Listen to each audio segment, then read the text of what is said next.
हज्जाज बिन यूसुफ की दर्दनाक मौत। हज़रत सईद बिन जबीर रज़ी अल्लाह अन्हो जो कि एक ताबी बुजुर्ग थे, एक दिन मेंबर पे बैठे हुए ये अल्फाज अदा किए कि हज्जाज एक जालिम शख्स है।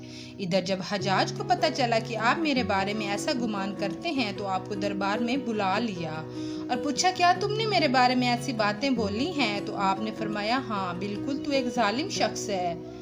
ये सुनकर हज्जाज का रंग गुस्से से सुर्ख हो गया और आपके कत्ल के अहकामात जारी किए। जब आपको कत्ल के लिए दरबार से बाहर ले जाने लगे तो आप मुस्कुरा दिए। हज्जाज को नागवार गुजरा। उसने पूछा, क्यों मुस्कुराते हो? तो आपने जवाब दिया, तेरी बेवकूफ़ी पर और जो तू अल्लाह तुझे ढील दे रहा है इस पर मुस्कुराता हूँ। हज्जाज ने फिर हुक्म दिया कि इसे मेरे सामने ज़बह कर दो। जब खंजर गले पर रख दिया गया तो आपने अपना रुख किबला की तरफ किया और ये जुमला फरमाया, ए अल्लाह, मेरा चेहरा तेरी तरफ है, तेरी रज़ा पर राज़ी हूँ। ये हज्जाज ना मौत का मालिक है ना ज़िंदगी का। जब हज्जाज ने यह सुना तो बोला, इसका रुख किबला की तरफ से फेर दो। जब किबला से रुख फेरा तो आपने फरमाया, या अल्लाह, रुख जिधर भी हो तो हर जगह मौजूद है। मशरिक मगरिब हर तरफ तेरी हुक्मरानी है। मेरी दुआ है कि मेरा कत्ल उसका आखिरी जुल्म हो, मेरे बाद इसे किसी पर मुसल्लत ना फरमाना। जब आपकी ज़बान से जुमला अदा हुआ उसके साथ ही आपको कत्ल कर दिया गया और इतना खून निकला कि दरबार तर हो गया। एक समझदार बंदा बोला कि इतना खून तब निकलता है जब कोई खुशी खुशी मुस्कुराता हुआ अल्लाह की रज़ा पर राज़ी हो जाता है। हज्जाज बिन यूसुफ के नाम से सब वाकिफ़ हैं। हज्जाज को अब्दुल मुल्क ने मक्का, मदीना, ताइफ और यमन का नायब मुकर्रर किया था। अपने भाई बशर की मौत के बाद इसे इराक भेज दिया गया, जहां वो कूफा में दाखिल हुआ और इस इलाकों में 20 साल तक हज्जाज का अमल दखल रहा। इसने कूफा में बैठकर ज़बरदस्त फतूहात हासिल की। इसके दौर में मुसलमान मुजाहिदीन चीन तक पहुँच गए थे।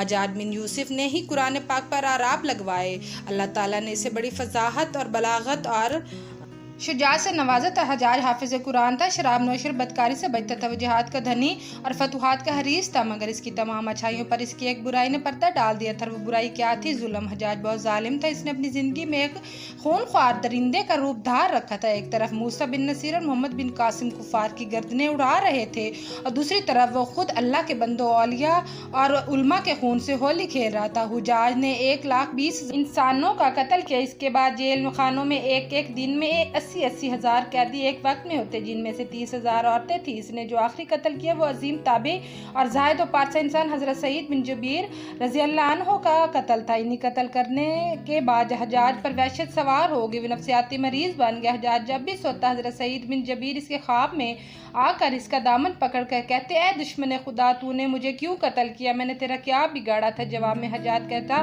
मुझे और सईद को क्या हो गया? इसके साथ ही हज्जाज को बीमारी लग गई, ज़महरी कहा जाता है। इसमें सख्त सर्दी कलेजे से उठकर सारे जिस्म पर छा जाती थी और कांपता था। आग से भरी अंगीठियां इसके पास लाई जाती थी और इस कदर करीब रख दी जाती थी कि इसकी खाल जल जाती थी, मगर इसे एहसास नहीं होता था। हकीमों को दिखाने पर उन्होंने बताया कि पेट में सरतान है। एक तबीब ने गोश्त का टुकड़ा लिया और इसे धागे के साथ बांधकर हज्जाज के हल्क में उतार दिया। थोड़ी देर बाद धागे को खींचा तो इस गोश्त के टुकड़े के साथ बहुत अजीब नस्ल के कीड़े चिमटे हुए थे और इतनी बदबू थी कि वह पूरे 1 मुरब्बा मील के फासले पर फैल गई। दरबारी उठकर भाग गए। हकीम भी भागने लगे। हज्जाज बोला, तू किधर जाता है? इलाज तो कर। हकीम बोला, तेरी बीमारी ज़मीनी नहीं आसमानी है, अल्लाह से पनाह मांग। हज्जाज जब मादी तदबीरों से मायूस हो गया था तो इसने हज़रत हसन बसरी रहमतुल्लाह अलैह को बुलवाया और इनसे दुआ की दरख्वास्त की। वह हज्जाज की हालत देखकर रो पड़े और फरमाने लगे, मैंने तुझे मना किया था कि नेक बंदों के साथ छेड़छाड़ ना करना, इन पर जुल्म ना करना, मगर तू बाज ना आया। आज हज्जाज इबरत का सबब बना हुआ था। वह अंदर बाहर से जल रहा था। वह अंदर से टूट फूट चुका था। हज़रत सईद बिन जबीर रज़ी अल्लाह इनकी वफ़ात के 40 दिन बाद ही हज्जाज की भी मौत हो गई। जब देखा कि बचने का इम्कान नहीं तो करीबी अजीज़ों ने बुलाया, जो बड़ी कराहत के साथ हज्जाज के पास आए। वो बोला, मैं मर जाऊँ तो जनाजा रात को पढ़ाना और सुबह हो तो मेरी कब्र का निशान भी मिटा देना, क्योंकि लोग मुझे मरने के बाद कब्र में भी नहीं छोड़ेंगे। अगले दिन हज्जाज का पेट फट गया और इसकी मौत वाक़या हो गई। अल्लाह जालिम की रस्सी दराज ज़रूर करता है, लेकिन जब जालिम से हिसाब लेता है तो फरिश्ते भी खैशियत इलाही से कांपते हैं, अर्श हिल जाता है। तो फ्रेंड्स, अगर मेरी तहरीर अच्छी लगी तो मेरे चैनल को सब्सक्राइब कर दें। Thank you. अल्लाह हाफिज़।